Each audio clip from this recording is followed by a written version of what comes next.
В литературном музее открылась выставка «Когда аплодируют счастье». Она посвящена 85-летию Анатолия Кибеча. Посетители могут познакомиться с творческой, научной и общественной деятельностью народного писателя Чувашии.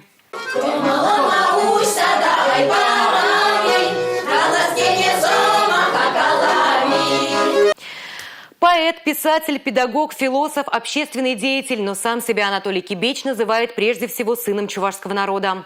Анатолий Ильич – автор многих песен, которые стали по-настоящему народными, а композиция «Светлый город Чебоксары» была гимном столицы республики.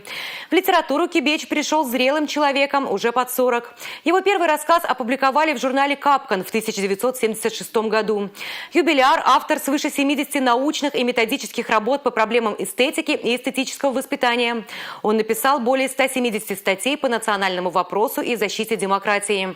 Анатолий Кибеч говорит, что 95 лет – это немного. Есть еще планы и наброски для будущих работ. 85 лет бесцельно не прошли эти годы. И общественная работа, и в литературе, и в науке. Еще есть что писать, о чем писать, еще есть что сказать людям.